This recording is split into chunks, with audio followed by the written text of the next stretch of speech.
ಇನ್ನಿಂತನ ಏನ್ ನೋಡಿದೆವು? ಸ್ವಾಭಾವಿಕ ಸಂಖ್ಯೆಗಳು ನೋಡಿದೆವು. ಆ ಸ್ವಾಭಾವಿಕ ಸಂಖ್ಯೆಗಳಾಗ ಏನ್ ಮಾಡಿದೇವಪ್ಪ ಅಂದ್ರೆ ಸಂಖ್ಯಾ ಪದ್ಧತಿ ಬಗ್ಗೆ ನೋಡಿದೆವು. ಸಂಖ್ಯಾ ಪದ್ಧತಿದಾಗ ಯಾವ ಸಂಖ್ಯಾ ಪದ್ಧತಿ? ದಶಮಾನ ಪದ್ಧತಿ ಅಥವಾ ಹಿಂದೂ ಅರೇಬಿಕ ಪದ್ಧತಿ ಅಥವಾ ಭಾರತೀಯ ಸಂಖ್ಯಾ ಪದ್ಧತಿ. ನಮ್ಮ ಭಾರತೀಯ ಸಂಖ್ಯಾ ಪದ್ಧತಿ ನಾವು ಎಣಿಕೆ ಹೆಂಗ್ ಮಾಡ್ತೀವಪ್ಪ ಅಂದ್ರ ಬಿಡಿ 10, 100, 1000, 10,000, ಲಕ್ಷ, 10,00,000, ಕೋಟಿ, 10,00,000 ನೋಡಿರಿ. ಆಮೇಲೆ ಏನ್ ಮಾಡಿರಿ? ಕೊಟ್ಟಿರ್ತಕ್ಕಂಥ ಸಂಖ್ಯೆಗಳನ್ನ ಎಷ್ಟು ಅಂಕಿ ಸಂಖ್ಯೆಗಳ ಆಧಾರದ ಮೇಲೆ ಆ ಸಂಖ್ಯೆಗಳಲ್ಲಿ ಇರ್ತಕ್ಕಂಥ ಮುಖಬೆಲೆ ಮತ್ತು ಸ್ಥಾನ ಬೆಲೆಗಳ ಬಗ್ಗೆ ನೀವು ಈಗಾಗಲೇ ಕಲ್ತೀರಿ. ಕರೆಕ್ಟಾ? ಮತ್ತೇನ್ ಕಲ್ತೀರಪ್ಪ ಅಂದ್ರ ಅಲ್ಲಿ ಇರ್ತಕ್ಕಂಥ ಮುಖಬೆಲೆ ಮತ್ತು ಸ್ಥಾನ ಬೆಲೆಗಳ ನಡುವಿನ ಮೊತ್ತ ಕಂಡುಹಿಡಿಯಲು ಕಲ್ತೀರಿ. ಮತ್ತ ಸ್ಥಾನ ಬೆಲೆ ಮತ್ತು ಮುಖ ಬೆಲೆಗಳ ನಡುವಿನ ಗುಣಲಬ್ಧ, ವ್ಯತ್ಯಾಸ, ಮೊತ್ತ, ಭಾಗಲಬ್ಧ ಎಲ್ಲ ಕಲ್ತೀರಿ. ಹೌದಿಲ್ಲ? ಮತ್ತೇನ್ ಕಲ್ತೀರಪ್ಪ ಅಂದ್ರ ಪ್ರತಿ ಸ್ಥಾನ ಬೆಲೆಗಳ ಅವುಗಳ ಮೊತ್ತಗಳನ್ನು ಕಲ್ತೀರಿ. ಅದ್ರ ಜೊತೆಗೆ ಮತ್ತೇನ್ ಮಾಡಿರಿ? ಏರಿಕೆ ಕ್ರಮದಲ್ಲಿ ಬರೆಯೋದು ಮತ್ತ ಇಳಿಕೆ ಕ್ರಮದಲ್ಲಿ ಬರೆಯೋದು ಅದು ಕೂಡ ಕಲ್ತೀರಿ. ಹೌದಿಲ್ಲ?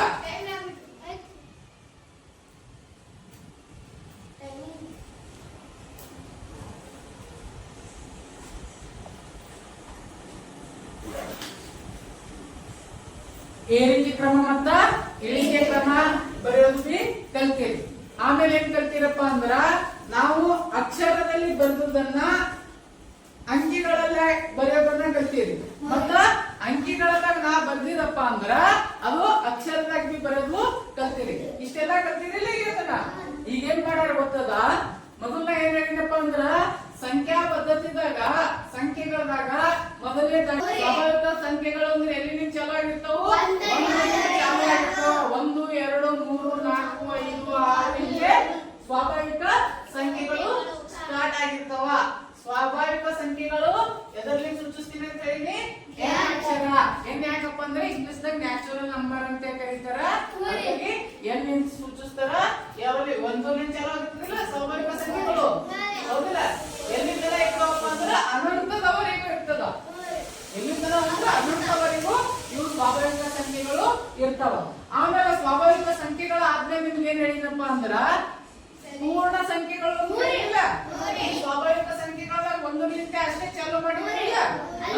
ಪೂರ್ಣ ಸಂಖ್ಯೆದಾಗ ಏನಾಗಿರ್ತದಪ್ಪ ಅಂದ್ರ 0 ಹಿಡ್ಕೊಂಡು ಇರ್ತಾವ. ಯಾವ ಸಂಖ್ಯೆಗಳು 0 ಹಿಡ್ಕೊಂಡು ಚಾಲು ಆಗ್ತಾವೋ ಅಂತ ಸಂಖ್ಯೆಗಳ ಒಂದು ಗುಂಪಿಗೆ ನಾವು ಏನಂತ ಕರಿತೀವಿ? ಸಂಖ್ಯೆಗಳು. ಹೌದಿಲ್ಲ? ಪೂರ್ಣ ಸಂಖ್ಯೆಗಳಾಗಿ ಅನಂತವರೆಗೂ ಬರೀಬಹುದು. ಹೌದಿಲ್ಲ? ಇನ್ನೊಂದು ಏನ್ ಹೇಳಿದಪ್ಪ ಅಂದ್ರ ಸ್ವಾಭಾವಿಕ ಸಂಖ್ಯೆ ಇತ್ತು, ಪೂರ್ಣ ಸಂಖ್ಯೆ W ಯಾಕೆ ಬರ್ತಿದಪ್ಪ ಅಂದ್ರೆ ಇಂಗ್ಲಿಷ್ ನ ಹೋಲ್ ನಂಬರ್ ಅಂತ ಕರೀತಾರ. ಹಾಗಾಗಿ W ಸೂಚಿಸಿನಿ. ಹೌದಿಲ್ಲ? ಮೂರನೇದ ಅಂಕಿ ಗುಂಪಿನ ಹೇಳಿದೆ ಯಾವುದು? ಪೂರ್ಣಾಂಕಗಳು. ಹೌದಿಲ್ಲ? ಅದನ್ನ Z ಲಿಂದ ಸೂಚಿಸ್ತಾರ. ಹೌದಿಲ್ಲ? ಇಂಗ್ಲಿಷ್ ನಾಗ ಇಂಟಿಜರ್ಸ್ ಅಂತ ಕರೀತಾರ. ಏನಿರ್ತಾವ್ರಿ ಇಂಟಿಜರ್ಸ್ ದಾಗ ಅಂದ್ರ ಇವುಗಳದಾಗ 0 ಇರ್ತದ, 0 ಇರ್ತದ. ಹೌದಿಲ್ಲ? ಆಮೇಲೆ 1, 2, 3, 4 ಇರ್ತಾವ ಅನಂತದವರೆಗೂ. ಹಾಗೆ ಏನಾಗಿರ್ತದ? ಮೈನಸ್ ಕೂಡ ಇರ್ತದ. -1, -2, -3, -4 ಹಿಂಗೆ ಅನಂತದವರೆಗೂ ಇರ್ತದ. ಇಂಟಿಜರ್ಸ್ ಇದು ಪೂರ್ಣಾಂಕಗಳು ಅಂದ್ರೆ ಏನಪ್ಪಾ ಅಂದ್ರ ಆ ಪೂರ್ಣಾಂಕಗಳ ಒಂದು ಗುಂಪಿನಲ್ಲಿ ಧನ ಪೂರ್ಣಾಂಕ ಧನ ಸಂಖ್ಯೆಗಳು ಇರ್ತಾವ. ಧನ ಅಂದ್ರೆ ಏನು? ಪಾಸಿಟಿವ್ ಸಂಖ್ಯೆ. ಧನ ಸಂಖ್ಯೆಗಳು ಇರ್ತಾವ, ಋಣ ಸಂಖ್ಯೆಗಳು ಇರ್ತಾವ, ಜೊತೆಗ ಶೂನ್ಯನು ಒಳಗೊಂಡಿರ್ತದ.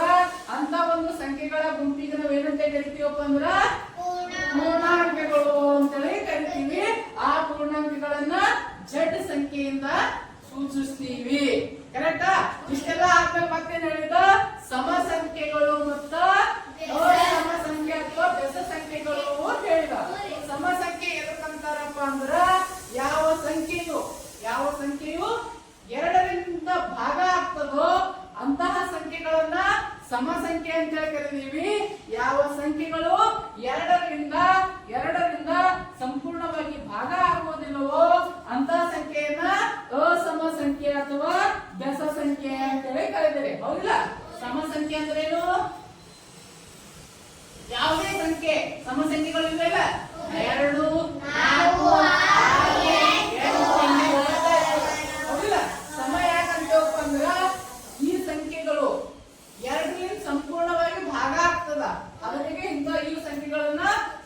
ಸಂಖ್ಯೆ ಅಂತ ಕರೀತಾರ.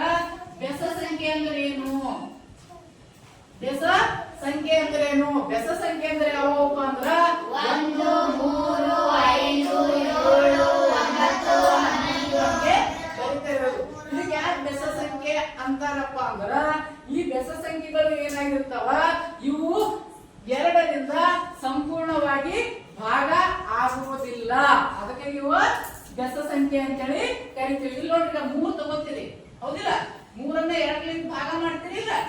2 ಒಂದೇ 2 ಆಯ್ತು, ಶೇಷ 1 ಇತ್ತು, ಹೌದಿಲ್ಲ? 1 2ರಿಂದ ಭಾಗ ಆಗ್ತದೇನು? ಅವಾಗ ಏನ್ ಮಾಡ್ತೀರಿ? ಇಲ್ಲಿ ಪಾಯಿಂಟ್ ಕೊಟ್ಟಿ ಇಲ್ಲಿ 0 ತಗೋತೀರಿ. ಹೆಂಗೆ ಮಾಡ್ತೀರಲ್ಲ? 2 5 10. ಇದು ಸಂಪೂರ್ಣವಾಗಿ ಭಾಗ ಅಲ್ಲ, ಡೆಸಿಮಲ್ ಬರ್ತದೆ ನೋಡಿ. ಡೆಸಿಮಲ್ ಬರಬಾರ್ದು, ಹೌದಿಲ್ಲ? ಸಂಪೂರ್ಣವಾಗಿ ಪೂರ್ಣವಾಗಿ ಭಾಗ ಆಗಿರ್ಬೇಕು. ಅಂತ ಸಂಖ್ಯೆಗಳನ್ನು ನಾವು ಬೆಸ ಸಮ ಅಂತ ಕರಿತೀವಿ. ಯಾವ ಸಂಪೂರ್ಣವಾಗಿ ಭಾಗ ಆಗುದಿಲ್ಲೋ, ಈ ತರ ಡೆಸಿಮಲ್ ಬರ್ತದೋ ಅಂತ ಸಂಖ್ಯೆಗಳನ್ನ ಬೆಸ ಸಂಖ್ಯೆಗಳು ಅಂತ ಕರಿತೀವಿ. ಎಷ್ಟು ಕಲ್ತೀರಿ? 5 ಮುಂದಿನ ಸಂಖ್ಯೆಗಳು ನೋಡೋಣ. ಈಗ ಇಲ್ಲಿ ನಿಮ್ಗ ಇವು 5 ಆದ ತಕ್ಷಣ ಏನ್ ಮಾಡ್ತಾವಪ್ಪ ಅಂದಾರ, ಭಾಜ್ಯ ಸಂಖ್ಯೆಗಳು ಮತ್ತು ಅವಿಭಾಜ್ಯ ಸಂಖ್ಯೆಗಳು ಅಂತೇಳಿ ಬರ್ತವೆ. ಯಾವ ಸಂಖ್ಯೆಗಳಿಗೆ ನಾವು ಭಾಜ್ಯ ಸಂಖ್ಯೆಗಳು ಅಂತೀವಿ, ಯಾವ ಸಂಖ್ಯೆಗಳಿಗ ಅವಿಭಾಜ್ಯ ಸಂಖ್ಯೆಗಳು ಅಂತೀವಿ ಅಂತಕ್ಕಂಥದ್ದು ನಿಮಗ ಗೊತ್ತಿರ್ಬೇಕು. ಇಲ್ಲಿ ನೋಡ್ರಿ,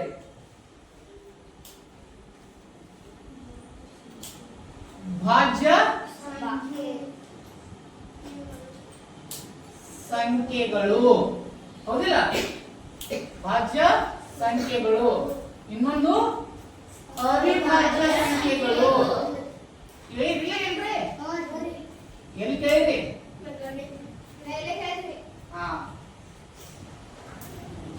ನೋಡ್ರಿ, ಭಾಜ್ಯ ಸಂಖ್ಯೆಗಳು ಅಂದ್ರೆ ಏನು? ಸಪೋಸ್ ಈಗ ಯಾವ್ದಾರ ಒಂದು ನಂಬರ್ ತಗೋತೀನಿ, 2 ಅಂತಕ್ಕಂಥದ್ದು. 2 ಯಾವ ಮಧ್ಯದಲ್ಲಿ ಬರ್ತಾವ? 1ರ ಮಧ್ಯದಲ್ಲಿ ಇರ್ತಾವ. ಒಂದೊಂದೇ 1, ಒಂದರಲ್ಲಿ 1 ಮಧ್ಯದಲ್ಲಿ, ಹೌದಿಲ್ಲ? 2 ಯಾವ ಮಧ್ಯದಾಗ ಬರ್ತದ? 1ರ ಮಧ್ಯದಲ್ಲಿ ಬರ್ತದ. ಈಗ 2 1ರ ಮಧ್ಯದಲ್ಲಿ ಬರ್ತದ, 2ರ ಮಧ್ಯದಲ್ಲಿ ಬರ್ತದ, ಹೌದಿಲ್ಲ? ಮತ್ತೆ ಇನ್ನೊಂದು 3 ನೋಡ್ರಿ, ಯಾವ ಮಧ್ಯದಾಗ ಬರ್ತದ? 1ರ ಮಧ್ಯಕ್ಕೆ ಬರ್ತದ, 3ರ ಮಧ್ಯಗ ಬರ್ತದ, ಹೌದಿಲ್ಲ? ಈಗ 4 ತಗೋರಿ, 4 ಯಾವ ಮಧ್ಯದಲ್ಲಿ ಬರ್ತದ? ನೋಡ್ರಿ, ಮೊದಲು 1ರ ಮಧ್ಯಕ್ಕೆ ಬರ್ತದ, 1 4 4 ಆಗ್ತದ, 2ರ ಮಧ್ಯಕ್ಕೆ ಬರ್ತದ, 2 2 4 ಆಗ್ತದ, 4ರ ಮಧ್ಯಕ್ಕೆ ಬರ್ತದ, ಹೌದಿಲ್ಲ? 4ರ ಮಧ್ಯಕ್ಕೆ ಬರ್ತದ. ಇದು 3 ಮತ್ತು 2 ಏನಾಗುತ್ತವ? ಕೇವಲ 2 ಮಧ್ಯದಾಗ ಹೊಂಟದ. ಒಂದು 1ರ ಮಧ್ಯಕ್ಕೆ ಹೊಂಟದ, ಒಂದು 2ರ ಮಧ್ಯಕ್ಕೆ ಹೊಂಟದ, ಹೌದಿಲ್ಲ? 2ರ ಮಧ್ಯಕ್ಕೆ ಹೊಂಟದ. ಈ ರೀತಿ ನೋಡ್ರಿ, ಭಾಜ್ಯ ಸಂಖ್ಯೆಗಳು ಅಂದ್ರೆ ಏನು? ಯಾವುದೇ ಸಂಖ್ಯೆಗಳು ಭಾಜ್ಯ ಸಂಖ್ಯೆಗಳು ಅಂದ್ರೆ ಏನಪ್ಪಾ ಅಂದ್ರ, ಯಾವ್ದಾದ್ರೂ ಒಂದ್ ಸಂಖ್ಯೆಗಳು ನೀವು ತಗೊಂಡಿರಪ್ಪ ಅಂದ್ರ, ಯಾವ್ದಾದ್ರೂ ಒಂದ್ ಸಪೋಸ್ ನೀವು 4 ತಗೊಂಡಿರ್ತೀರಿ, 4 ತಗೊಂಡ್ಮೇಲ ಈ 4 ಅಂತಕ್ಕಂಥದ್ದು 1ರಿಂದ ಭಾಗ ಆಗ್ತದ, 2ರಿಂದ ಭಾಗ ಆಗ್ತದ, 4ರಿಂದ ಭಾಗ ಆಗ್ತದ, ಹೌದಿಲ್ಲ? ಈ 2 ಅಂತಕ್ಕಂಥದ್ದು ನೋಡ್ರಿ, ಇದು 1ರಿಂದ ಭಾಗ ಆಗ್ತದ, 2ರಿಂದ ಭಾಗ ಆಗ್ತದ ಅಷ್ಟೇ. ಈ 3 ಅಂತ 3 ತಗೊಳ್ಳಿ, ಈ 3 ತಗೊಂತೀನಿ ನೋಡ್ರಿ, ಇದು ಏನಾಗ್ತದ? 1ರಿಂದ ಭಾಗ ಆಗ್ತದ, 2ರಿಂದ ಭಾಗ ಆಗ್ತದ. ಈಗ ನಾವು 1 ತಗೋತೀನಿ, 1 ಏನ್ ಮಾಡೋಗ್ತದ?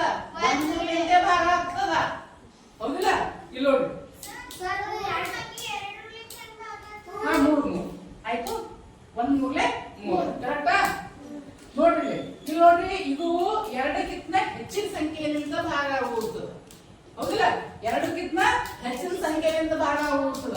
ಇದು 2 ಮತ್ತು 3 ಏನಾಗುತ್ತದ? 2 ಸಂಖ್ಯೆಯಿಂದ ಭಾಗ ಆಗುತ್ತದೆ. ಈಗ ನೋಡ್ರಿ, ಭಾಜ್ಯ ಸಂಖ್ಯೆ ಅಂದ್ರೆ ಏನಪ್ಪಾ ಅಂದ್ರ, ಯಾವ ಸಂಖ್ಯೆಗಳು 2ಕ್ಕಿಂತ ಹೆಚ್ಚಿನ ಸಂಖ್ಯೆಗಳಿಂದ ಭಾಗ ಸಂಪೂರ್ಣವಾಗಿ ಭಾಗ ಆಗ್ತದೋ ಅಂತ ಸಂಖ್ಯೆಗಳನ್ನ ಭಾಜ್ಯ ಸಂಖ್ಯೆಗಳು ಅಂತೇಳಿ ಕರಿತೀವಿ. ಭಾಜ್ಯ ಸಂಖ್ಯೆಗಳೆಂದರೇನು? ಯಾವುದೇ ಒಂದು ಸಂಖ್ಯೆ ತಗೋತೀನಿ, ಆ ಸಂಖ್ಯೆ ಏನಾಗಿರ್ಬೇಕಪ್ಪ ಅಂದ್ರ ಎರಡಕ್ಕಿಂತ ಹೆಚ್ಚಿನ ಸಂಖ್ಯೆಯಿಂದ ಭಾಗ ಆಗಿರ್ಬೇಕು ಆ ಸಂಖ್ಯೆ. ಅಂತ ಸಂಖ್ಯೆನ ಭಾಜ್ಯ ಸಂಖ್ಯೆಗಳು ಅಂತ ಹೇಳಿ ಕರಿತೀನಿ. ಕರೆಕ್ಟಾ? ಅವಿಭಾಜ್ಯ ಸಂಖ್ಯೆಗಳು ಅಂದ್ರೆ ಏನಪ್ಪಾ ಅಂದ್ರ ಯಾವ ಸಂಖ್ಯೆಗಳು ಕೇವಲ ಎರಡೇ ಸಂಖ್ಯೆಗಳಿಂದ ಭಾಗ ಆಗ್ತದೋ. ಇಲ್ಲಿ ನೋಡ್ರಿ, ಯಾವ ಸಂಖ್ಯೆಗಳು ಕೇವಲ ಎರಡೇ ಸಂಖ್ಯೆಗಳಿಂದ ಭಾಗ ಆಗ್ತದೋ ಅಂತಹ ಸಂಖ್ಯೆಗಳನ್ನು ನಾವು ಅವಿಭಾಜ್ಯ ಸಂಖ್ಯೆಗಳು ಅಂತೇಳಿ ಕರಿತೀವಿ. ಗೊತ್ತಾಗುತ್ತಿಲ್ಲ?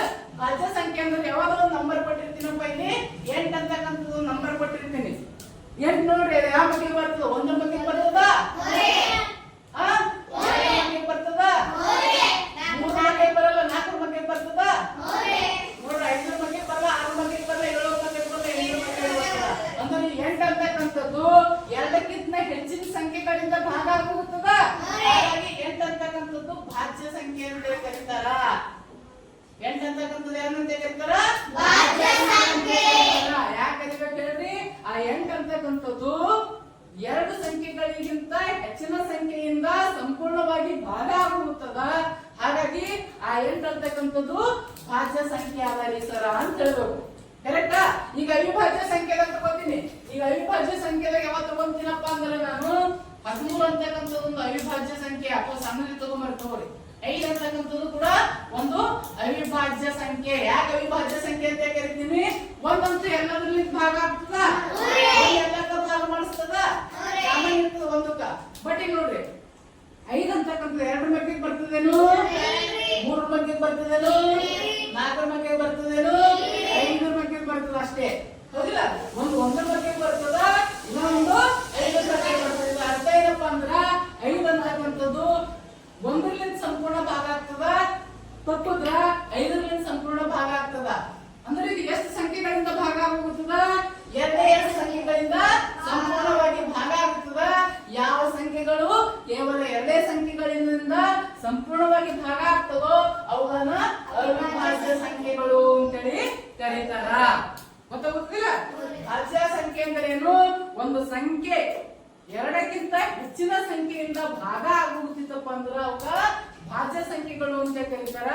ಅವಿಭಾಜ್ಯ ಸಂಖ್ಯೆ ಅಂದ್ರೆ ಏನಪ್ಪಾ ಅಂದ್ರ ಕೊಟ್ಟಿರ್ತಕ್ಕಂಥ ಅನುಜ ಇದು ಉಂಟದ, ಕೊಟ್ಟಿರ್ತಕ್ಕಂಥ ಸಂಖ್ಯೆಯು ಕೇವಲ ಎರಡೇ ಸಂಖ್ಯೆಯಿಂದ ಭಾಗ ಆಗಿದ್ರ ಅಂತ ಸಂಖ್ಯೆಗಳನ್ನ ನಾವು ಅವಿಭಾಜ್ಯ ಸಂಖ್ಯೆಗಳು ಅಂತೇಳಿ ಕರೀತಾರ. ಕರೆಕ್ಟಾ? ಈಗ ಒಂದು ಸಂಖ್ಯೆ, ಒಂದು ಅಂಕಿ ಸಂಖ್ಯೆ ಮೇಲೆ ನೀವು ಆಲ್ರೆಡಿ ಪುನಃ ಗುರ್ತು ಮಾಡ್ಕೋತೀರಿ, ಇದು ಭಾಜ್ಯ ಅದನೋ ಅವಿಭಾಜ್ಯ ಅದನೋ ಅಂತೇಳಿ. 2 ಅಂಕಿ 3 ಅಂಕಿ ಹೋದ್ಮೇಲೆ ನಿಮ್ಗೆ ಕಠಿಣ ಆಗ್ತದಲ್ಲ, ಇದು ಭಾಜ್ಯ ಆಗ್ತದೋ ಇದು ಅವಿಭಾಜ್ಯ ಆಗ್ತದೋ.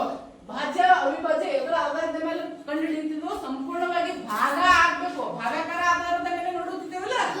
ಹಾಗಾಗಿ ನಾವ್ ಇವತ್ತೇನ್ ಮಾಡ್ಯಾರಪ್ಪ ಅಂದ್ರ ಈ ಭಾಗಾಕಾರದ ಏನು ಭಾಗಾಕಾರದ ಒಂದು ನಿಯಮಗಳನ್ನ ನೋಡ್ಕೊಂಡ್ ಬರೀ.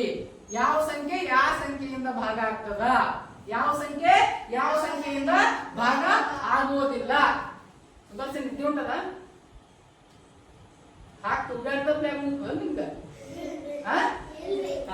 ನೋಡ್ರಿ, ಭಾಗಾಕಾರದ ನಿಯಮಗಳು ಗೊತ್ತೈತಿಲ್ಲ. ಭಾಜ್ಯ ಸಂಖ್ಯೆಗಳು ಅವಿಭಾಜ್ಯ ಸಂಖ್ಯೆಗಳು ನೆನ್ಪಿಟ್ಕೋಬೇಕು. ಅದೇ ಹೇಳ್ತೀನಿ ನಾ, ಯಾವ ಸಂಖ್ಯೆ ಭಾಜ್ಯ ಭಾಗಾಕಾರ ಆಗ್ತದ ಏನ್ ಆಗಲ್ಲ ಅಂತ ಹೇಳ್ತೀನಿ. ನೋಡ್ರಿ, ಇವತ್ತು ನೆನ್ಪಿಟ್ಕೋಬೇಕು. ಮೊದಲ ಸ್ವಾಭಾವಿಕ ಸಂಖ್ಯೆ ಕಂಡು ಹಿಡಿದಿರಿ. ಸ್ವಾಭಾವಿಕ ಸಂಖ್ಯೆ ಅಂದ್ರೆ ಏನು? 1 2 3 4 ಅನಂತದವರೆಗೂ ಇರ್ತದೆ, ಎಷ್ಟು ಬೇಕಾದ್ರೂ ಇರ್ಬೋದು. ಹೌದಿಲ್ಲ? ಇನ್ನೊಂದು ಕೇಳ್ತಾರ, ಸ್ವಾಭಾವಿಕ ಸಂಖ್ಯೆಯಲ್ಲಿ ಅತಿ ಚಿಕ್ಕ ಸಂಖ್ಯೆ ಯಾವ್ದಂದ್ರೆ ಏನ್ ಹೇಳ್ತೀರಿ? ಹೌದು ಇಲ್ಲ? ಪೂರ್ಣ ಸಂಖ್ಯೆ. ಪೂರ್ಣ ಸಂಖ್ಯೆ 0ಲಿಂದ ಚಾಲು ಆಗ್ತದ. ಪೂರ್ಣಾಂಕಗಳದಾಗ ಏನಾಗಿರ್ತದಪ್ಪ ಅಂದ್ರ ಪಾಸಿಟಿವ್ ಸಂಖ್ಯೆ ಧನ ಪೂರ್ಣಾಂಕಗಳು ಇರ್ತವ, ಋಣ ಪೂರ್ಣಾಂಕಗಳು ಇರ್ತವ, ಶೂನ್ಯ ಸಹಿತ ಒಳಗೊಂಡಿರ್ತದ. ಅಂತ ಸಂಖ್ಯೆಗಳ ಒಂದು ಗುಂಪಿಗೆ ನಾವು ಏನಂತ ಕರೀತೀವಿ?